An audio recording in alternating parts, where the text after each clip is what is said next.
Today is Monday, November 27th, 2023, and this is episode 108 of the Tech Jawn from Columbus, Ohio. I'm your host, Robb Dunewood. And coming out of Philly, it's your girl Tech Life Steph. And out of Atlanta, this is Terrance Gaines, aka Brother Tech, aka the fitness journey is off of pause and back on. Had to take a quick week break for Thanksgiving, but the workout routine is back to your regularly scheduled program. Nice, nice, nice. So I was actually good over Thanksgiving. I did not eat like first, second, and third dinner. I kept it to like we ate it to. I'm not a big dessert eater, so I never eat a lot of dessert, and so we ate it too, and then I just made me a small little plate, probably around 7:30, 8 o'clock, which was time to eat again anyway. But normally I go to ham. It's like I eat all day on Thanksgiving, but yeah. So how was y'all's holidays? Can't complain at all. Nice and calm and quiet and chill. Nothing special going on. Didn't feel overly stressed out about family and food and things to do. Just chilling at the crib. Same. And there wasn't a whole lot of food to overindulge because it's just me and my mom here. So we deliberately try to keep, you know, don't go over the top cooking a whole bunch of food and everything, like very small pans of things and portions of things. So it was just enough for a nice healthy plate on Thanksgiving and another nice healthy plate on Friday. And that was it. There is still pie left though, so I'll probably have a little bit of that later on after the show. How long do y'all do Thanksgiving leftovers for? Like Until I get tired of them. I so, usually probably just a day, maybe two, but I don't like leftovers in general, so I'm just not going to eat them for long. And like I said, we didn't cook a whole lot of food, so really by Saturday there really wasn't much left over anyway, okay. so. So I'm with you. I'm not a big leftover person. I never have been. Mm-mm. So I will go until Sunday because, and I said this on various social media platforms over the weekend. I don't want to get into you want to go out to eat or you want to cook again, and we got all this food. So I will go until Sunday. But I'm really like I eat stuff on Thursday. I skip Friday. I eat again on Saturday, but I'm probably done. I really don't want it after that. But I'm like you, Steph. It's like I'm just not big on leftovers. But y'all, let's go ahead and jump into this tech show. So I wanted to start us off today with a bit of a quick story here. And I believe Steph. I know you have a Gmail account. I have a Terrence, couple. I'm not sure if you use Gmail or not. In But for general, those, sure. oh, so you Gmail. So for those who do not know, if you have just a regular free Gmail account, or just I should say Google account in general, because a Google account, and you have not used it in 2 years, Google is starting to delete them Johns this week. So they've actually been putting notice. I think we actually mentioned it on the show back in May or June when they made this announcement. But yeah, this week, starting December 1st, they're going to start deleting these accounts if you have not logged into them for 2 years. Now, Google is saying that they're doing this because they want to keep you secure, that if you have accounts that you not logging into, you're not paying attention to, these are the ones that, scammers and hackers, get into, which is true. But the other part of me tells me the thing they ain't saying is that they will recover an enormous amount of storage by deleting all these accounts people don't log into, because people will set up accounts, start dropping pictures into them, get a new phone, get a new account, and never think about that old one or whatever the case is. I just wanted to put that public service announcement out there.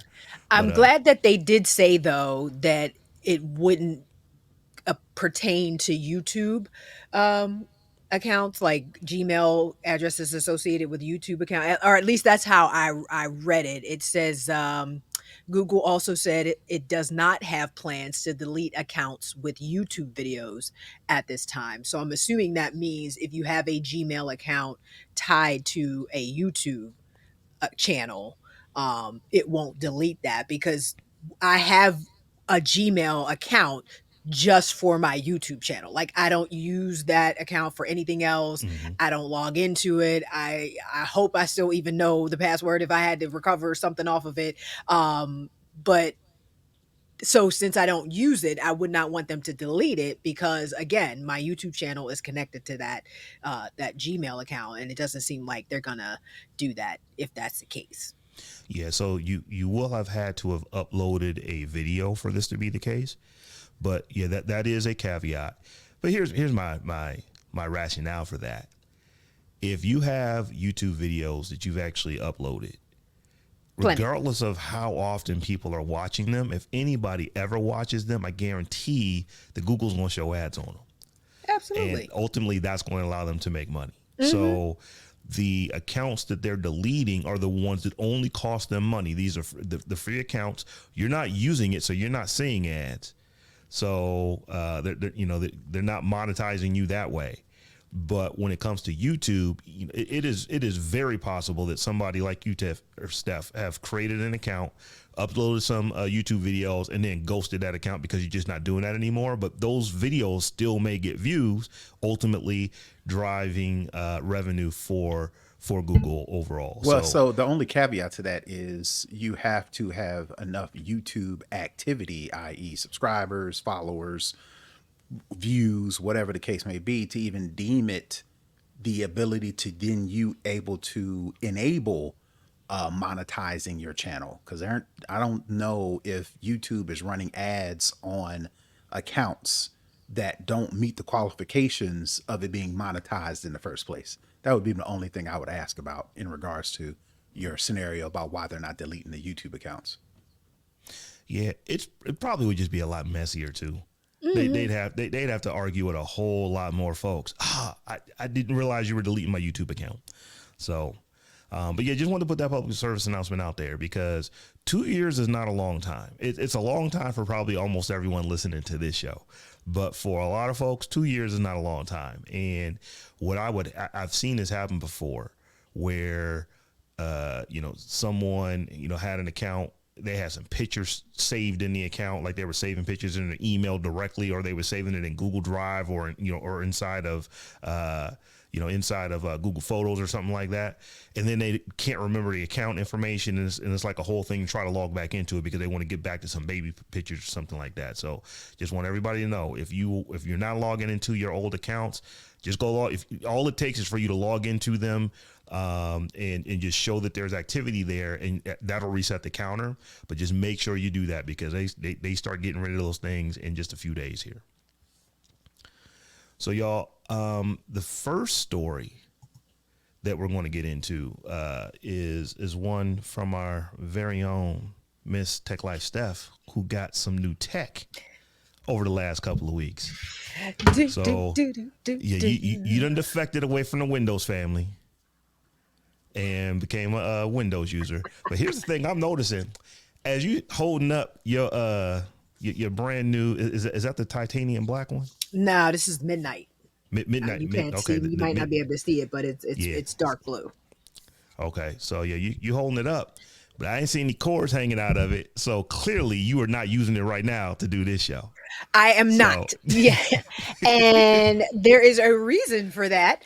I know Wayne said fingerprints. I know that was the first thing. It was so funny. When I did the unboxing video, I made the mistake of putting lotion on my hands right before I did the video because I was like, my hands are going to be in the video, so I can't have ashy hands in the video. And there was a huge thumbprint right on like here that you can see in the video. And I tried to be slick and sort of move the machine to and I actually wiped it off before I picked it back up and brought it back into the frame of the video because this thing picks up fingerprints like crazy.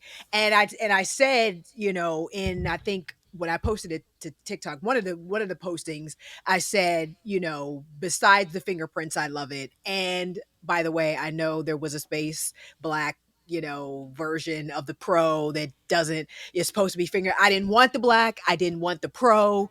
I wanted the Midnight Air. And that's what I got. And I would just have to continue to use my microfiber cloth to clean the top off. I don't care.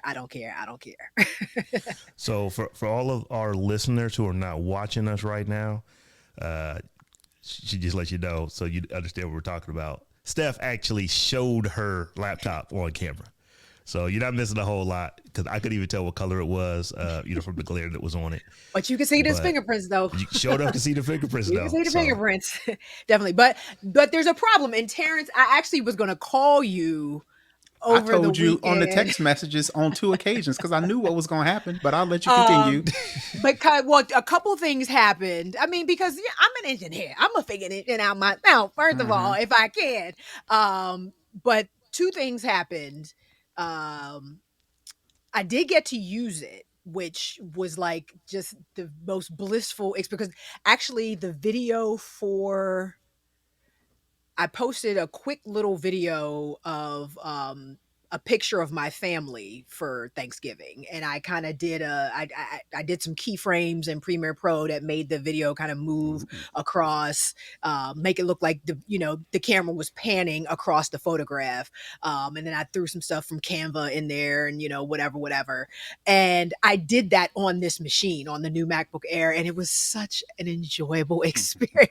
It was so number one, it was so fast. Like that was the first immediate thing that I noticed. It just I was just boop, boop, boop, boop. And I did it even with I didn't even have my mouse connected at the time. It was just like straight trackpad, Premiere Pro, Canva, boom, boom, boom, boom, boom, and done. Like I think I was done in like 15 minutes, not even I don't even think it took 15 minutes. It was just me trying to get the keyframes right because I just always seem to struggle with those in Premiere Pro. Um, but it was super fast, super convenient. Like the rendering, the airdrop back to the phone when I was done. I was like, oh my God, this is the best thing Mm-hmm. ever. And the airdrop to the machine, number one. And it was like the picture, the photo was some weird HEIC file Yeah. that I was able to bring right on in Mm-hmm. and didn't have to convert and didn't have to I mean it was the best editing experience I have ever had. Let's just preface all of this with that.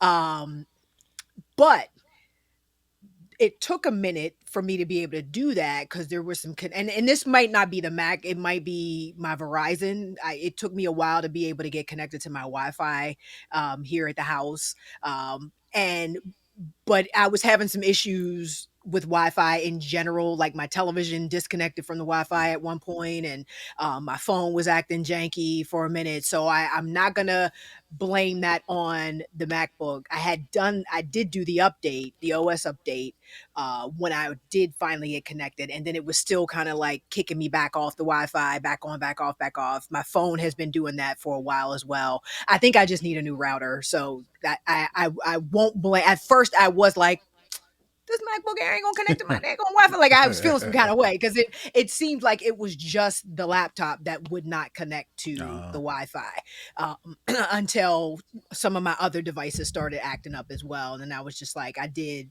kind of a reset. I went in the Verizon app and had them run a diagnostic, remotely, and they Mm-hmm. did something. And so far, since Saturday, it's been working pretty well.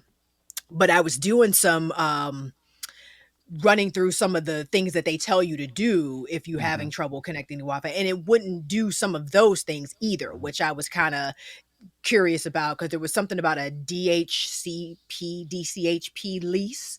You have to like update the lease of something, and it like wouldn't do that. So I was like, why isn't it making this? Why I'm clicking on this button and it's not doing nothing? So I thought that was a little bit odd.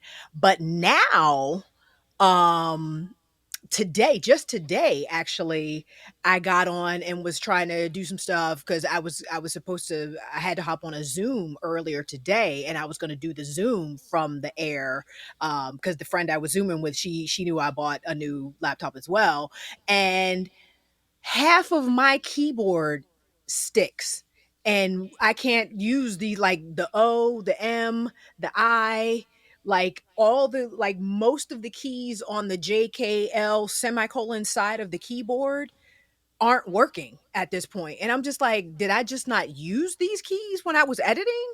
Or did they start sticking since then? You know what I mean? Because I did that for Thanksgiving. So I did that on Thanksgiving.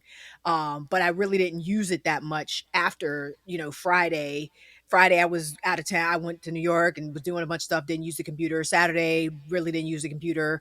And again, over the weekend is when I was having the Wi-Fi issues. So I was kind of like trying to figure that out. But then I was like, whatever, I don't care.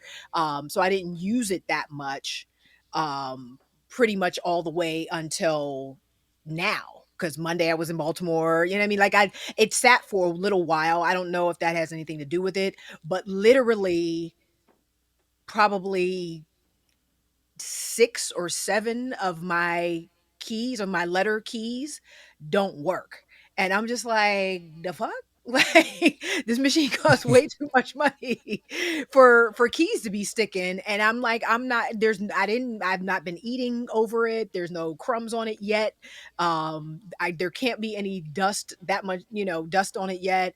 I'm not about to start popping keys off to try to figure out what's going on, because I just bought the thing. I'm just going to take it back and see what they say. But I have to say, it was a little disappointing when I logged on today and started trying to just, do my thing and type. And like I said, I was, trying to type in a URL, couldn't get the C, couldn't get the O, couldn't get the M, couldn't get it was just a lot of keys on the keyboard just were not working. So yeah, that's why I'm not on it right now, because I can't get to websites because some of my keys don't work and they don't type the letters out. Yeah, I would take it back. That sounds like a defective Mac when you talk about the networking issues on top of the keys. The Air is a older generation device. It's an M2, right? The Yes. M2 is an M2. So it's been out for a while. So it's not, I wouldn't, again, I'm a cynic. I wouldn't put it above Apple to somebody would have bought that Mac, had the same issues, took it back. Apple was like, oh, we'll just replace it and give you another one. Did their little diagnostics and was like, oh, this is fine, and resold it to you. I wouldn't put it past them. So those issues, like with the keys and the networking, that sounds like hardware issues, not something that you can just reset, wipe it and start over, or, that problem didn't come over. Let's just say you try to do a migration and try to migrate some documents or whatever the case may be over to this new Mac, and then that brought some ghost issues. That sticky keys and networking issues sounds like hardware issues, whether it be the actual physical keys or the networking card inside of the Mac is defective. So all that, I wouldn't even bother with it. I would take it straight back to Apple. But first, I would make sure that they have a new one in stock for you to pick up, because 9 times out of 10, Apple's going to be like, oh, you just bought this? We ain't even trying to diagnose it, and we'll call you in a couple days after we run our diagnostics. They'll look at it, they'll play with it, and be like, oh, we're just going to give you another one. And what would suck would be you taking it to Apple saying something's wrong with this computer. They say, yeah, you're right, it's defective, and since you just bought it a week or so ago, we're just going to give you a new one, but you got to wait because we ain't got none in stock, so it won't be till the middle of December until you get one. So I would make sure they got one in stock in the store and be like, all right, bet. Now I'm going up here to say something's wrong with it, and then let them tell you, we're just going to give you a new one. Okay. And I don't believe this will be the case, and I know you know this, but don't let them give you a refurbished one. Oh, absolutely not. A brand new one. It's like, this John is brand new out the box, and I haven't been able to actively use it yet. I want a brand new one. Or if you can't do that, just give me my money back and then turn around and buy another one. You're not replacing a new machine with a refurbished machine. Like, we're not doing that. No, I actually, this is a few years ago, but I had a friend who bought a phone from Verizon. The phone shows up at that, at her house. She opens it up, and the phone has a crack, like right on the, very bottom right corner of the screen. It's like, put it right back in the box and drive over to the Verizon store. They didn't have it in the store.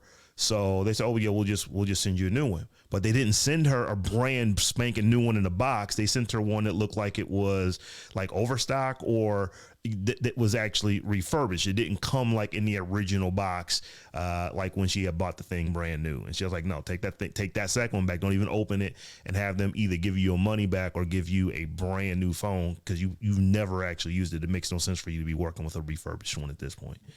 And so I'm glad that you got it. Yeah. And I mean, I'm you know, like, I see the potential.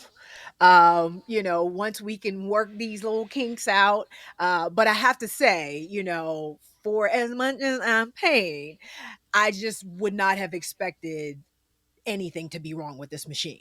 I mean, machines Hmm. fail. It is what it is. You're not gonna. It happens, but again, this was not. Got to This was withhold a full very judgment. right. This was a very considered purchase. You know what I mean? I just would not have expected something this expensive to fail in this way. You know Right. what I mean? Like 4 or 5 keys not working. Like that's just cheap QA shit. Like what? QA issues. Right. I'm like, what's mhm. happening right now? So, Yeah, I thought you were going to say I got this new Mac and it don't connect to nothing because all I got on these ports are USB-C, Thunderbolt 3 or 4, whatever Mac is pushed out with the Air, no, I'm and now trying I to can't connect find my what I. camera, I can't connect the No, mic, no, I no. can't I'm connect. trying to. Yeah. I'm trying to find what I got. This. I'm trying to find where is that? Where is that little dongle? This is the dongle I got. Um, to go to do all the stuff. And Say Techie, was that Say Techie? You showed it Yeah, real quick. yeah, Say Techie. yeah. I would, to be honest, I would step up and spend a No, little bit I'm more. going Okay, to. I just okay. needed something. I didn't To want to leave travel. the store. Yeah, Yeah, I didn't want to yeah. leave the store with nothing. Yeah, I would keep Um, that one to travel and then yeah. get another bigger one that has its own power source. No, absolutely. I told Yeah. I told the guy, I was like, here it is. Hmm. I told the guy, Hmm. I don't want to leave the store with nothing. Right. So let me just get this now. And then, because I saw a few other ones that had, more ports and Hmm. different stuff. And, I was like, yeah, let me go ahead on. But and then I got the mouse, of course, the magic mouse. Look at you. That works fine. Hmm. I mean, you need a mouse, right? Hmm. So those were the three things that I left the store with. But again, I'm like, how did it not gonna be working? like, So I'm like feeling some kind of way. so I got to tell you. so And make sure so you here's tell the them. thing. Make sure you tell them, hey, y'all messing up my PC to Mac experience with this Mac not working, and let them. Y'all need to figure this out because I could very easily go back and get me a little PC and go on about my Although, business. although I That's a will bluff. say, and I don't know if it's just something in the water these days. When I bought my last previous laptop, I still have it. I was gonna actually trade it in, and then I just decided I'll keep it as a backup. I have a Dell XPS 15 that I bought in 2020, maybe 2020, 2021, one of those. It was right at pandemic time frame. That thing stopped working immediately. Mm. Like it was overheating right out of the box. And I had somebody come to my house. I remember because he had a mask on and we had to stay social distance. And he came to the house and, changed the fan out, still overheated. I sent it back to Dell. They sent it back to me. And it's okay, but it ain't right. It's like once you get a car in an accident, it ain't the same kind of Yeah. car. I don't ride the same. That's kind of how I feel about that laptop. Although, it doesn't necessarily overheat anymore. It still gets a little warmer than I'm comfortable with. But it was my travel machine, so I didn't really care that much about it. But I'm like, what's up with laptops? Like that one I was wasn't just cheap about to say either. you better You know what I'm you better saying? I'm like, am I just not check supposed to to make have a sure you ain't got laptop? any gremlins. Some Right. gremlins walking around or something like that because you and I have the exact same Dell laptop. I have the same one. We had compared model numbers and everything.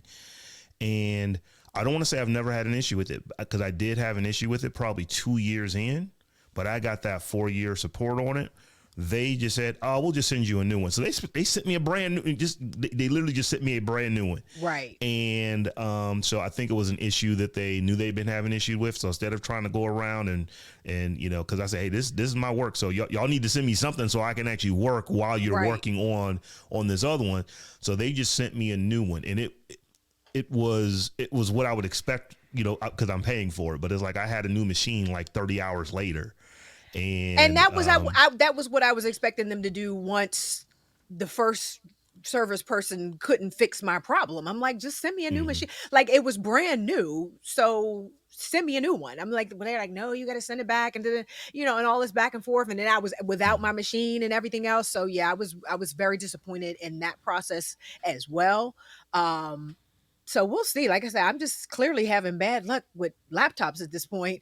And thankfully I still have, a pretty robust desktop setup that I can use in the meantime. But this stuff costs too much money to be acting up like this. Like, come on, For real. both of y'all, PCs, Mac, all of y'all, just janky right now. I don't appreciate it. I don't appreciate it.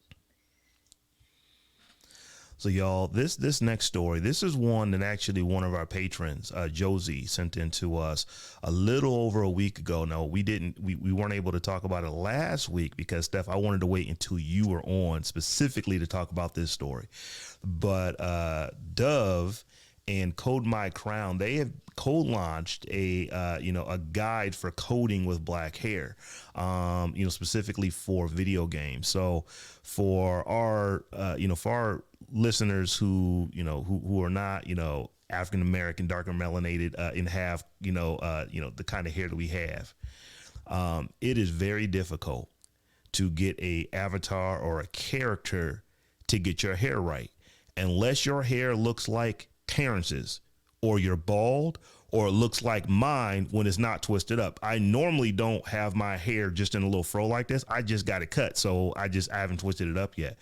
But once you go to black hair, and I'm talking about for men, they give you like 3 types. Once you get out of them 3 types, your hair is just not going to look like you. Stephanie, for women, it is so much worse. So much worse. So I actually downloaded this guide and was going through it. Mm-hmm. And I gotta give it to Dove and Code My Crown. They put it in it on, here's what you need to do to get folks' hair looking right, and have them looking like they look, so that so they're representative of their own style, as compared to just having to try to get something that doesn't look crazy, even though it looks nothing like you. So we held off on doing this last week because I wanted to make sure you were here. I want to get your take on this. No, they did an excellent job. And shout out to Dove in general. Dove has been fighting the good fight for natural hair for a long time. They started back with the Crown, championing the Crown Act and really putting a lot of their effort and lobbying, marketing dollars and everything else into advocating for the Crown Act, which, if any listener is not familiar, is a initiative or where they're trying to change laws in each state to make it illegal to discriminate against somebody because of their hair, which happens all the time, which, you may say, what's the big deal? It's just hair. Exactly. What's the big deal? It's Right. just Why hair. so Why am hard? I not being hired Yeah. because of it? Or why are you cutting high school kids' locks off at sports games? Wrestling Or wrestling you know what matches I and mean? stuff like Like, that. if it's just hair, then why are you making such a big deal about it? You know what I mean? So that's the first thing. Shout out to Dove in general for all of the work that they have done to advocate for, the ridiculous notion that we have to fight to wear our hair the way it grows out of our freaking heads. But saying that, I looked at these and I thought they were really great. I'm not a gamer. I don't call myself a gamer. I don't game a ton, but I can imagine, and I've played enough games where you have to pick your glasses and pick your this and pick your skin tone and where there were no hair choices, for women of color. I mean, now obviously, seeing my hair as it is right now, I don't need that many options, but people do. And women do, and anybody with hair that doesn't conform to normal, traditional mainstream standards, deserves to be able to find something that resonates with them, that they can relate to, and that they can use in a game. And even if, like Stephanie, like you said, if you was a gamer and you decided to build a character around yourself, yeah, there may be some challenges. But even if you didn't, most people veer far from what they really look like in a game, and they do something Right. crazy, outrageous, right? They All right, get I might want some a Afro puffs mohawk, or or like whatever. you said, and the fact that, let's just keep it 100.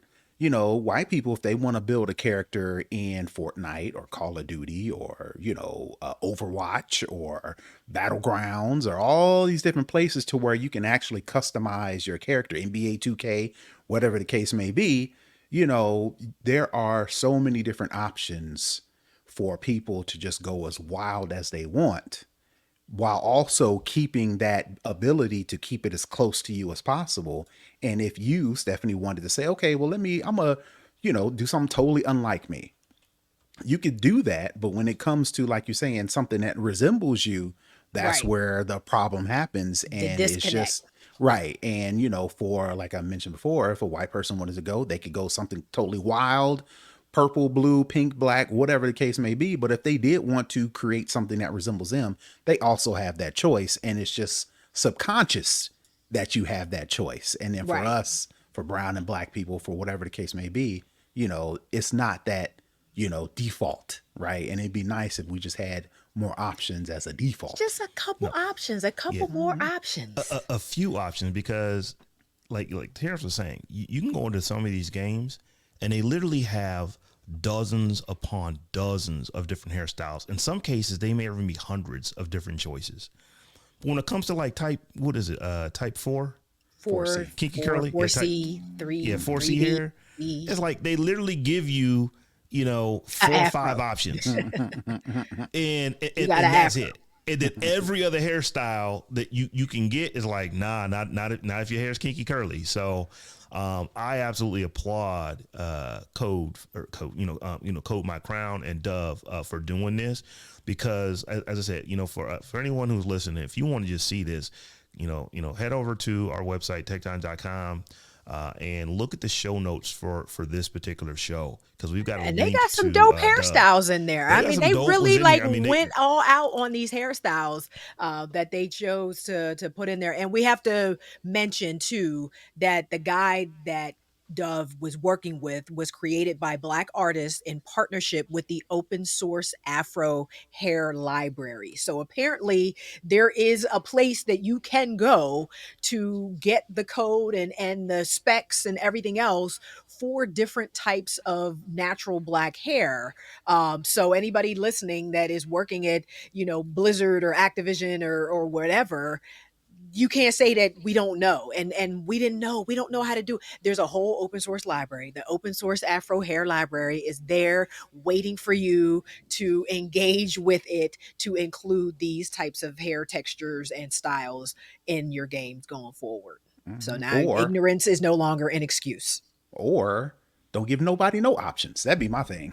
If I start off with a Taking game, them I'm all like, away. everybody gets 5 looks. That's what it is, and deal with it because this is a video game. If you're not, and you're going to make things more technical or personal or customizable, make it customized for everybody. You either Make it do customizable everybody for everybody. or you do nobody. It Right. can't be halfway for some people and then a little bit for somebody else and then all this for somebody else. It's either all or none. Pick one. Right. yes, it's And it's it's tiring. I got to wear a hat or something. You got to wear something else on your head just because you can't get anything that approximates the kind of hair that you're trying to get to. right. So, And so it's yeah, this is a interesting. big one. When I saw this, because and I should have it very shortly. I did something very self-indulgent and made a custom Funko Pop of myself, and it's on its way, and there were no hair options for me at all. Like the one that I picked is like me with longer, but it's me with straight hair. That's the thing. And it's just like I don't remember, I don't recall any curly headed options, but if there was, it was just one of those real little baby 70s afro kind of options or whatever. I mean, and granted, I don't think Funko does gives you a lot of options in general. Because as I was clicking through and creating, there weren't a ton of options at all in general, but there definitely were no black hair options. And I was like, well, dang, what is my hair supposed to look like? Like, there's nothing in here that relates to me. But we'll be doing a reveal on the show sooner rather than later. It's coming. It's in Yeah, transit as we speak. I definitely want to see that because I'm getting my. You can't see it; they're behind me, but I've got my little collection of Funko Pops going on behind me. I don't know why I'm collecting them, but kind of like them. They're So yeah, cool. They yeah, they add a little something to the scenario. You know what I mean? yeah. Like they're cool. So yeah, we will definitely check that out. So y'all, we're going to continue a story from last week where Terrance and I talked about this right when we were in the middle of it. But in fact, we even named the last episode. I think it was just OpenAI is tripping. So let me catch you up on basically what has been happening with OpenAI. OpenAI is the company that is behind ChatGPT and a couple other things you probably heard of. And for whatever reason, we still have not gotten a good reason yet. They decided a week ago last Friday to fire Sam Altman, one of their founders and CEO of the company. And once again, they never really gave a good reason. So this happened. They did this right at the close of business on Friday, 2 Fridays ago. They didn't give anybody any notice. You usually when you're doing something like this, you would give your big investors, Microsoft, some advanced warning. The rumor is that Microsoft found out in 16 minutes before this thing hit the hit the news wire. So Microsoft didn't know what was going on. Nobody knew what was going on. And really the board never really gave you a reason. They just like, we just don't trust this dude anymore. So he's got to go. So this happened, like I said, 2 Fridays ago.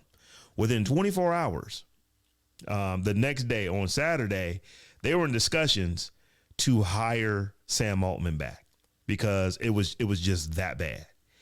And long story short, those talks kind of fell down. Microsoft said, well, hey, we'll hire you. We'll hire Greg Brockman. We'll bring you guys in. And here's a check. Go hire all the people you need. And you can just come over here and work for Microsoft. And we made mention of this. The OpenAI is based in California, so California is one of the most right to work states that we have. It is very, very, very, very difficult to enforce any type of non-competes in that state. So Microsoft's like, just come on over, come on and work over here. This was on Saturday. Those talks kind of fell through by Sunday. Sunday moves into Monday. You now have a letter, and I believe they had 780 employees, well over 700 of them. I've heard different numbers. It was 755, it was 762, but almost everybody that worked at this company was just flat out against the board and was basically saying, look, here's what y'all gonna do. You're gonna either bring this dude back and then resign, or we're all going to quit and take our talents over to Microsoft. So that was on Monday when Terrance and I talked about it. And then by Tuesday, it looks like that Sam Altman is back. So 5 days later, he's back. Most of the board was let go. There was one holdover from the board so that the old board still will have some interest in the new board going forward. But yeah, he's back.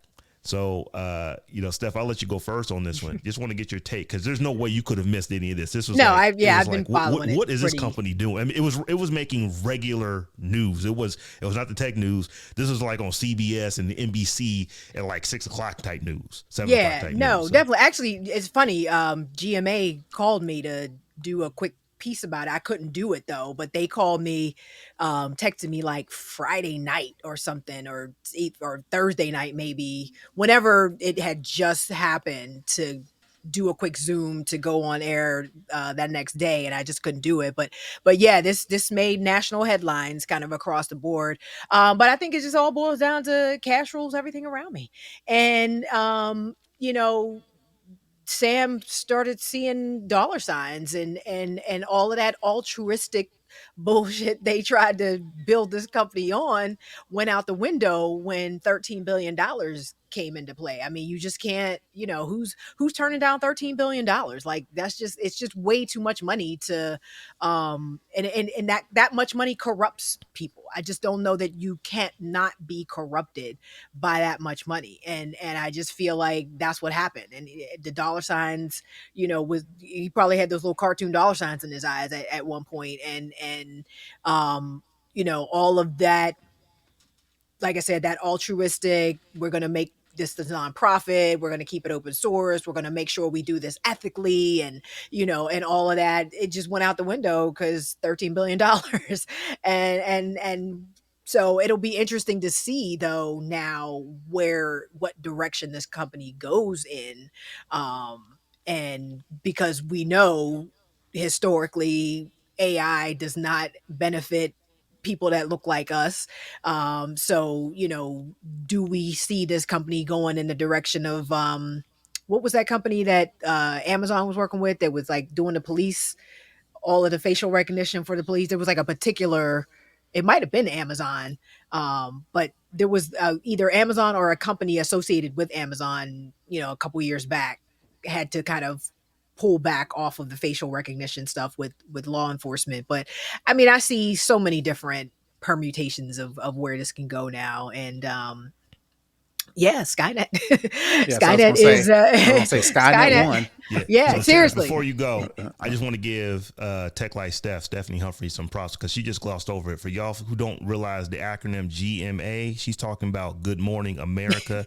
Yeah, the one with Michael Strahan in them. So, so I just want to make sure you get your props out on that because you just kind of said that all kind of quick. So, It's all but good. Terrance, what's your thoughts on this? No, that's what I was gonna say. It's I'm I'm on the fence about it because again, if I start and found a company, as in co-found from the ground, built this thing up to where now we've got Microsoft and we've got all these companies, it's like itching to get in, right? I'll be damned. If you're going to fire me from my company that I started from nothing, that's, half of me is almost like, if I were ever in a position to start a company like that, I wouldn't take nobody's money externally.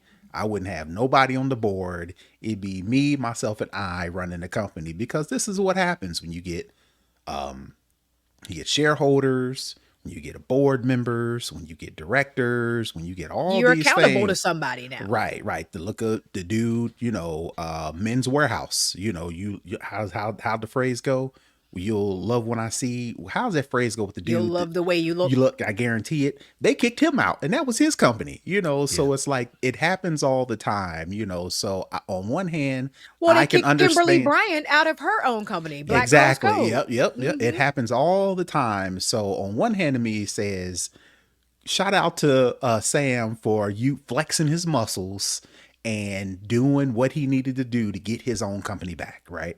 On the other hand, I'm like, capitalism wins because the As it always nonprofit, does. because the nonprofit side that was trying to get him out of the paint, they were like, we're going too fast. What about our founding principles? And like Stephanie said, what about our morals and ethics? And what about guardrails as it relates to AI? We've had all these scientists speak out and say, this is dangerous. Y'all going too fast. When there's no regulation, X, Y, and Z, ABC, all the things down. And the nonprofit side seemed to be like, all right, we are in line with these things, so let's figure out a way to do this ethically while still, being a company that is about profits. And Sam and them was like, nah. And so now, Son. all the members of the board that were like, yo, let's do this ethically, they out now, and now like 9 times out of 10, it's going to be full steam ahead. Damn regulations, damn morals and ethics. The next company that comes and wants to give us multiple billions of dollars, that's the way we going. And that's kind of like almost like everything around. Right. The brakes are off. The board, and this is just my opinion, and looking at this, not even a week after this stuff has happened. The board really messed this up because they probably could have gotten a lot of what they wanted with keeping Sam Altman in the first place. But now what has happened is that the board only had 4 folks on it. One of the board that was members, the first problem. From the beginning. Terrance and I, we talked about this last week, that they were still running this $90 billion valuated company like a nonprofit, which is just wrong. They shouldn't be doing that because $90 billion. They should not be running like they were still a $40-50 million company. It just shouldn't have been running like that. So that's problem number one. Problem number two, they really, 3 of the 4 board members really just didn't like Sam Altman. They just wasn't feeling him. They really didn't like him. They we're building, these AI tools, and we're doing it for the betterment of humanity and all of that stuff. And he's the one that's like, we need to make some money, y'all. And then Microsoft's like, well, hey, how about we give you $13 billion and see what can happen? I'm being a bit facetious, but not really.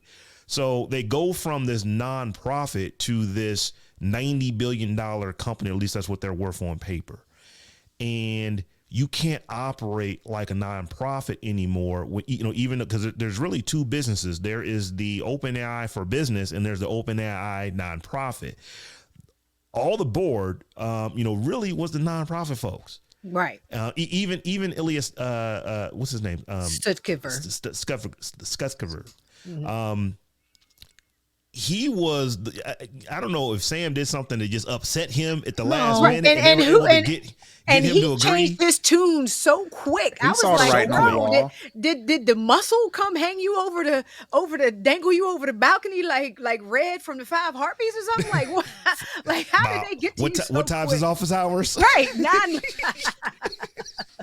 I was like, how did they get this boy to change his tune that quick? And it just it's crazy. And I read something, and it might have been because I read this Vox article before you put it in our rundown, and it might have been in that article or another article.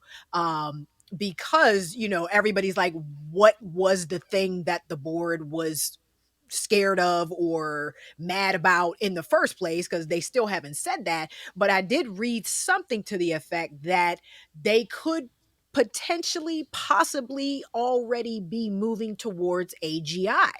And, for everybody that has been like, oh, it just reacts. Oh, it just, AI doesn't make decisions. It doesn't think on its own. And generative AI does not do that. It scrapes the web and it takes what is out there and it creates stuff based on what is already out there. AGI, however, does do that. It does think for itself. Artificial general intelligence does learn as it goes and starts to think for itself. And there were something Johnny 5, y'all. Right. Johnny 5. And there is that language in one of these articles that I've read. There is that language that the company OpenAI may potentially already be well down that path.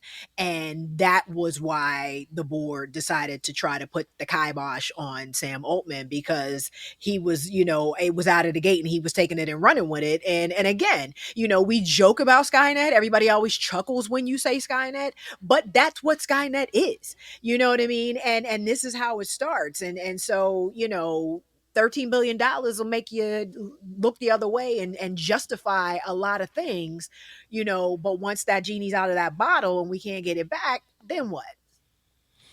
Yeah. So one of the things that Terrance, you said was that, a lot of times companies will come in and their ownership, they get them up out of there.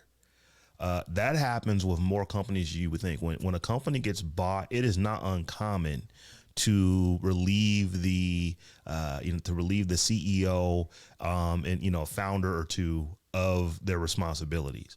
It doesn't happen all the time. I don't even say it happens most of the time, but it happens a lot. And one of the reasons for that is because when it is your baby, when this is the thing that you have, you thought the idea up and you created it, it's a lot harder for you to make decisions. One of the reasons why Satya Nadella at Microsoft is doing as well as he is doing at this company. For those who don't know, Microsoft just hit its biggest stock price ever. I want to say last week. They're just killing it right now, is because he doesn't have any of that baggage. Well, Windows is my thing or Xbox is my thing. When he took over, he very, very quickly realized that it ain't about making PCs, it ain't about making operating systems anymore. It's all about Azure. That's where we're going to make our money. And that's how he's moved. And sometimes that's very difficult to do with a Steve Ballmer or with a Bill Gates, because it is their baby that they kind of, not necessarily thought up, but they were there from the very beginning of which your company was founded on, and but the company needs to go in a different direction. That wasn't the case here with OpenAI. They basically started doing what they were doing with their founders. And okay, wait a minute. This, this ChatGPT stuff is pretty cool. We probably can make some money with this. Okay, let's go ahead and do that. And they were cool with it in the beginning. And Microsoft and other companies gave them all this money, and they were cool with what was happening, what was happening on the business side of this. And then the board is like, oh no, we need to go get the pro business folks up out of here, starting with Sam Altman. And you generally don't see that. Like I said, we will uncover the postmortems when they come out. But it seems to me like OpenAI's board, they didn't have to fire this dude. They could have figured out some additional things, some additional parameters in place. I don't believe so. I believe that Sam Altman was running the show how he wanted to run the show, because he was the founder and the CEO, and the board was like a traditional board. It's like, all right, we have voting power. And thinking that he should answer to them because that's what you're supposed to do. And Sam was like, no, forget y'all. I'm going to ignore you. And whatever you say, I don't care. And that's where I'm going to go take this $13 billion. And that's where the communication issues was. The board was like, hey, let us know what's going on. And some was like, no. Right. So they was like, all right, bet. Let's get you out of here. But what happened was, absolutely be it. And what happened was, it just so happened the money was on Sam's side. In most cases, on Sam's side. What you're saying, Rob, in most cases, the money is on the board side. It just so happened in this case, the money was on the founder side. Right. He was like, I got the bag. Right. So all they did the golden rule, he who holds the gold makes the rules. Yeah. And that's what it was. They made it worse because they at least had some power. They had the power to fire, but they didn't have the power to stand up behind that decision. But so I think that the board could have got some stuff done. But now I said, and they probably did. Ilya's still there, but he's no longer on the board. They got rid of the 2 women on the board. Now that's not lost on me. It's like, y'all need to diversify this board a little bit. That's what they was going to do. And they was trying to do that from the beginning, I'm sure. But the folks that they replaced them with are so pro-business. And it doesn't even stop there. Microsoft, I'm just going to go ahead and call it. I would be willing to bet you that Microsoft will get a seat on this board as soon as they expand. Oh, absolutely. There's no question about that. That's the first seat. The first seat that opens up. And I don't think they thought all of those employees were going, jump mutiny the way they did either. I think they thought they were going to keep that core and he could go. And they didn't bank on, number one, how popular he was as a manager and as a leader. And, he had created this brand for himself around this company and that whole thing. And he was already popular in the Valley anyway. But I don't think they really expected 90% of their employees to be like, oh, if he goes, we go, and mean that, so they tried to play, the little joker, and Sam had the big joker, and that's what happens. I could be making this up, but this is how this plays out in my head of what happened. So Satya Nadella gets notified that, they just fired your boy over here at OpenAI. He's like, wait, what now? It's like, they in California, right? Get the lawyer on the phone right fast. Can we hire everybody? Right. Oh, we can? Yep. Bet. And that's what happened. That's what happened. It's like, come on over and you could hire everybody you need to. How did Suge Knight do it? We ain't going to be dancing in the videos. If you want to come on over to Death Row. But the problem is going to be... Come on over to Death Row. We ain't going to be dancing in no videos. A potential problem could be now for Sam Altman is now the money is in the board. Now you got all these pro-business folks. Now you got shareholders. Now you got Microsoft involved. Now the next thing he want to do, now he's got to answer to the deck. True, but look, people move how they move, and people disagree how they disagree, regardless of whatever's going on. And if there's a clash, there ain't no guarantee that this same play will work again. Now that the shareholder, it wouldn't do it again. Yeah, right. So it'd be interesting to see, how everybody kumbaya going forward. If there's any sort of issues, can he, like I said, can he make that same play? Like, I'm going to get the scientists and so and so, and I'm going to do this, and I'm going to get the partners and whatever. If the partners are already over here and they're like, nah. Yeah, I think he got it. He's can throw enough money at this situation at this point to bring on who he needs to bring on to be Team Altman, and basically run the company unchallenged at this point. So, y'all, this last story that we're going to talk about today is a quick hit of a story, but I wanted to bring it up because it's like, man, companies just be doing some stupid stuff. So, I don't know, have either of you heard about the lawsuit that D Brands has launched against Casetify? These are both companies that make cases for phones, skins for iPads, skins for computers and stuff like that. But D Brands, they're known for these teardown cases where the case, what it basically do is they take apart the hardware and they take very high resolution pictures of the hardware, and then they do some enhancing colors here, making things clear so you can see through stuff. But ultimately, these cases, these skins, it looks like you're looking through your phone.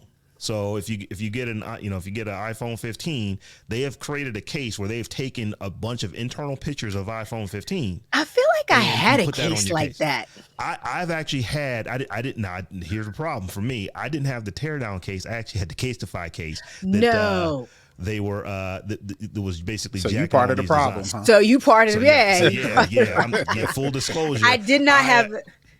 I'm sorry. Go ahead. The Casetify case, but essentially, what D Brands was doing is they were putting Easter eggs in their cases, so they would have things like the date that they were founded, and just little different things that only would mean anything to them. They're very subtle. You wouldn't notice them if you didn't know to look for them, but they have Easter eggs in all of their cases. These jokers over at Casetify that are doing the inside out cases, they were not doing their own teardown. I was watching a video. One of the guys that that works on these, he's famous for literally tearing apart stuff, taking pictures of it, and this is what he does. So they've put thousands of hours into work in doing these teardown cases. Inside Out did none of that work. They straight up jacked the pictures from D Brand, and they weren't even doing it in a good way. They weren't even getting like high resolution pictures.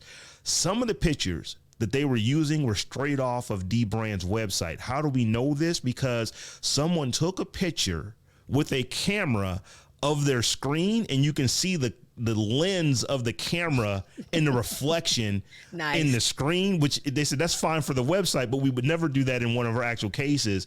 And Inside Out, or I should say Casetify on their Inside Out, actually has that on one of their cases, like this low-res picture that was snagged right off of their website. So I just wanted to get your guys' take on that. How dumb do you have to be? It wasn't dumb. They just got caught because companies do it. Amazon. Casetify is like $1 billion company. It's like they're not small. Amazon is even bigger. If they get somebody that's making something that is shipping their product to Amazon to do fulfillment by Amazon, Amazon says, "Oh, this product is hot." I guarantee you within a week's time, they will put their own product. It's called Amazon Basics. I know you've seen them. Batteries, cases, any product that's hot. They're like, all right, we're going to go ahead and make our own copy.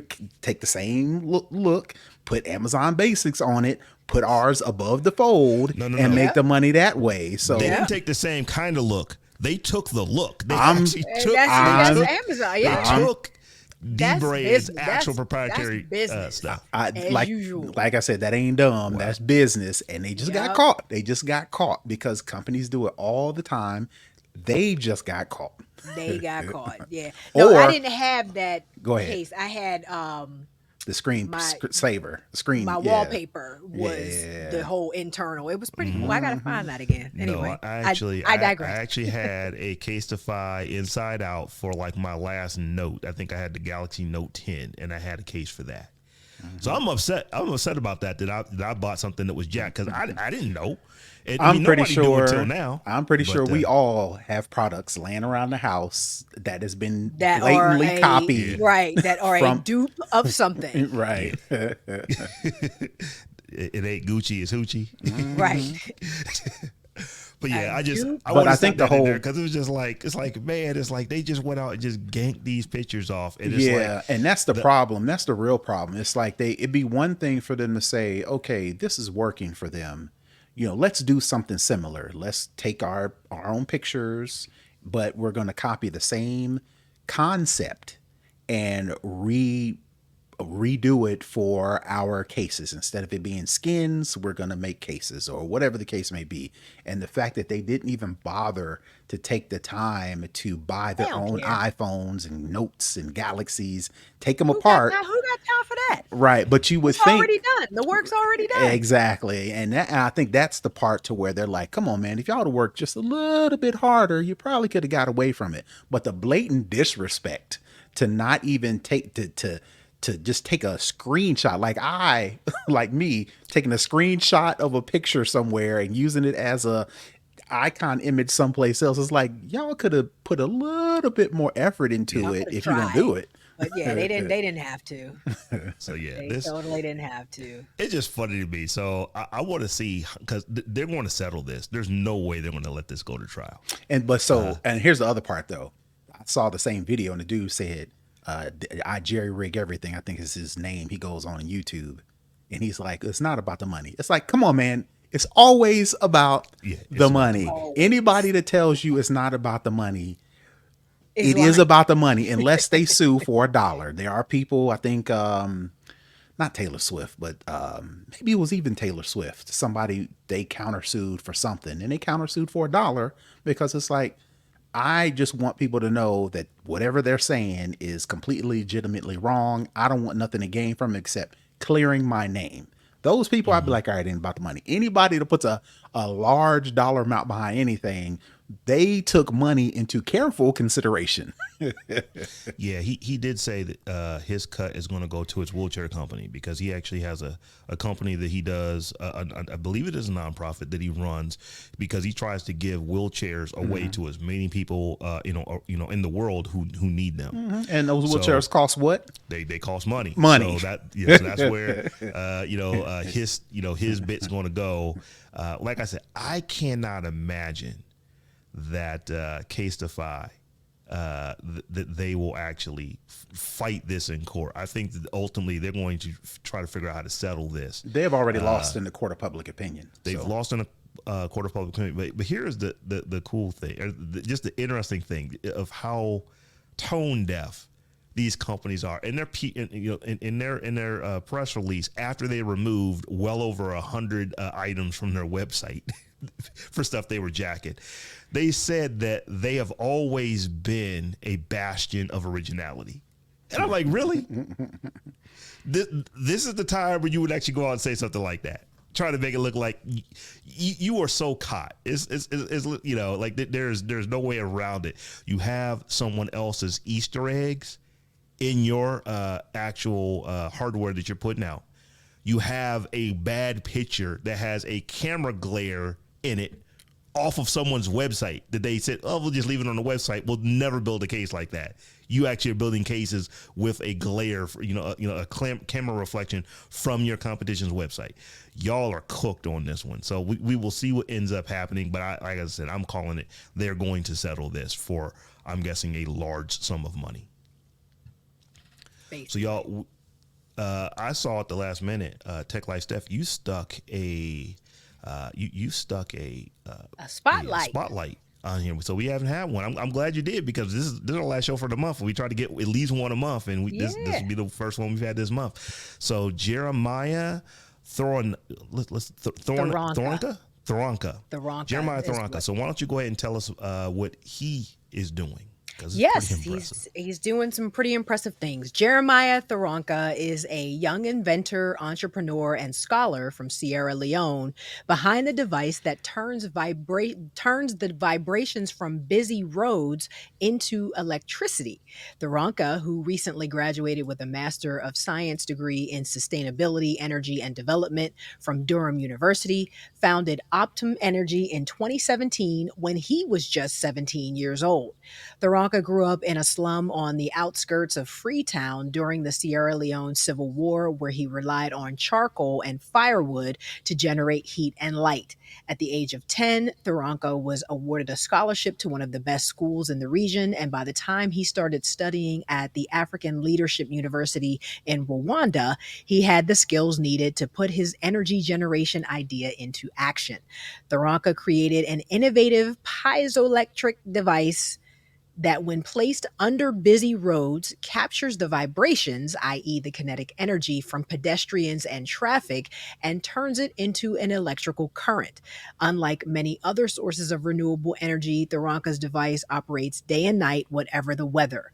The sun is not always shining, water is drying up, fossil fuels are not always going to be used, but people are always moving, Thoronka explained. Optum Energy later ran a successful pilot program in Thoronka's home neighborhoods. With just two devices, they provided free electricity to 15 schools attended by over 9,000 students, as well as 150 households comprising 1,500 people. Since 2017, I have grown Optum Energy into a larger initiative aiming to build a sustainable energy sector in Sierra Leone, diminish greenhouse gas emissions, and educate citizens on climate change, said Thoronka. The future is green if we start realizing and financing Africa's energy revolution. The young inventor also works to educate people in Sierra Leone about the environmental impacts of energy use so that they can use their power efficiently and conservatively and take action for sustainable solutions. Thoronka has been internationally recognized for his work to build Sierra Leone's sustainable energy sector. He was listed among the 100 most influential Africans in 2021, the World Wildlife Fund's top 100 young African conservation leaders, and was laureate of the inaugural Global Student Prize Commonwealth Youth Awards for excellence in development work in Africa. Shout out to Jeremiah Thoronka, making energy out of kinetic energy on the roads. And that's kind of like those people that have the soccer balls. I see that a lot in Africa. Like, they have the soccer balls that can generate, as you're playing with it, it Hmm. generates and Yeah, stores energy, and then you charges can up. actually use it to power different devices and things like that. It looks like he took that idea and sort of extrapolated it to harness the power of the kinetic energy of everybody's footsteps and cars and everything else. Super dope. So, there's that saying, what is it? Necessity breeds ingenuity. That, I've heard that many, many times.